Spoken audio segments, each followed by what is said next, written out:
If you just started playing Rocket League and you're looking for some info that will help you get better at the game and rank up, you have found the right place. These are the 5 most useful tips for new players in Rocket League. Tip number 1 is gonna be quick. Just change your camera settings. Default camera settings are not good enough. They lack on giving awareness, the camera is too close to the car, and camera shake shouldn't even exist in this game. These values are the most average ones, but if you want to know how each one affects the camera and you prefer to tweak it for your own preference, then check out my video on the topic. You can find the link down below.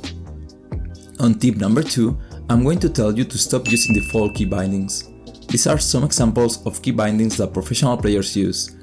I'm showing you 2 layouts for normal grip on controller, one for claw grip, and another one for keyboard and mouse.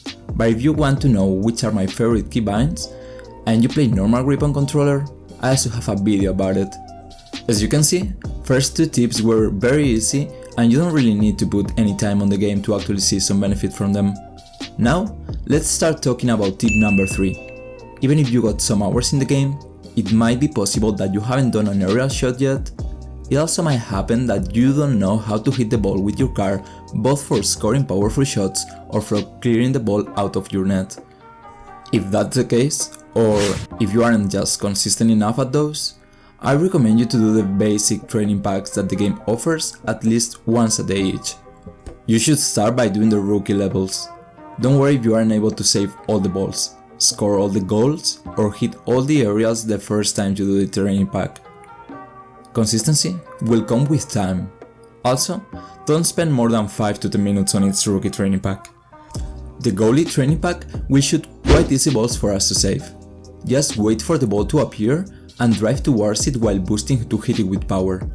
Notice how I'm hitting the ball with my car to either leave the ball flat on the ground or popping it up so it goes over my opponents. The striker training pack is also pretty easy. Just time when you are going to hit the ball, taking into account how fast your car is going and also the speed of the ball. You'll get it after a few tries. Be sure to hit the ball with the nose of the car so you can be more accurate and also get a more powerful shot. In the aerial training pack, the ball is just floating in the air. This will be your first time trying to jump off the ground and fly, so don't worry if it seems difficult at first. After some time practicing, you will be able to hit every ball. Notice how I stop boosting before I jump so I can control my car better.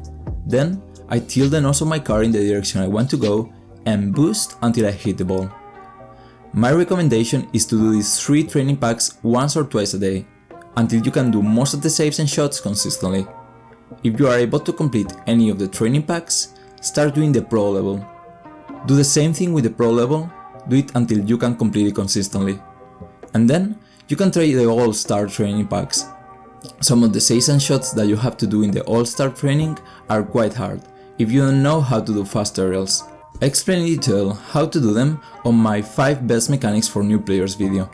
If you learn this mechanic, you will be able to fly and reach very high balls way faster than your opponents. Moving on, tip number 4 is learn how to use Powerslide. Powerslide is one mechanic that might seem easy or not very useful at first, but it is essential that you master it if you want to be fast and accurate. It's surprising how many players in lower ranks never use it, making their turns and their speed of play way slower than it should be. Using Powerslide correctly is more than just holding a button. You need to learn the timing, how long to hold it, how it changes your car's trajectory, how it behaves on the walls, etc. And where it's most important, you need to build the muscle memory to be able to use it without thinking about it. First thing you can practice is just a normal power slide. This is helpful if you need to aim for the ball or need to position in net after rotating back. You can also tap the brake for a bit more control at the end of the motion. Second thing you need to practice is to use boost after power sliding to do sharp turns. Mastering this is obviously very good for moving around the field, but it's also needed for cutting the ball. Doing Powerslide cuts is very useful and it works even in the highest ranks. For practicing this, you can just jump into free play and go towards the ball in the middle. Powerslide around, and when the nose of your car is pointing at the ball, use boost and hit the ball after. If you want to add some difficulty, roll the ball forward and try to do a Powerslide cut while the ball is moving. Be ready for recognizing situations like the ones mentioned in real games, so when you see the opportunity, you can take control of the ball and outplay the opponent using Powerslide at the right time. For doing this, you will need to know how to do another thing, using card cam, which brings us to the next tip. The last tip I'm going to give you, tip number 5, is about using ball cam and card cam. You have to learn when to turn off ball cam as soon as possible, because if you get used to always play with ball cam on and only use card cam to pick up big boosts, you are going to have a hard time in the future to relearn this skill. This is the first thing you need to know. If you are low on boost and need to pick up a big boost pad, go into card cam, put your card facing that direction for the split of a second, and then turn ball cam on to keep watching the play while you are going towards the boost. You might have seen people dribbling the ball. Well, most of them are using card cam for doing that. Bouncing the ball is also another option where using card cam will be very helpful. Basically, anytime that you control the ball instead of hitting it away is a good moment to turn off ball cam, even if the ball is just rolling in front of you. I learned in which situations switching from one cam to the other was good by watching better players switch cams on doing certain actions. So pay attention while you watch your favorite streamer and how they use it, and you will see many of the situations each cam is used. I'm going to show you one example so you can see it for yourself. At the exact moment the ball touches your card and bounces off, you should be hitting the toggle cam button and going into card cam.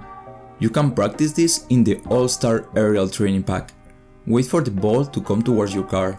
Time the moment it's going to hit the front part of it and do the catch. It's fine if the ball just bounces off. It takes a lot of time and practice to make perfect catches, but what you want to practice here is when to turn ball cam off. Finally, remember that I stream every day on Twitch. You can join and ask me any doubt that you got about the game, or redeem a free replay analysis with your channel points. Also, you can join my community on Discord. You'll find all the links down in the description. I really hope this video has been useful for you. Thank you so much for your time and see you soon.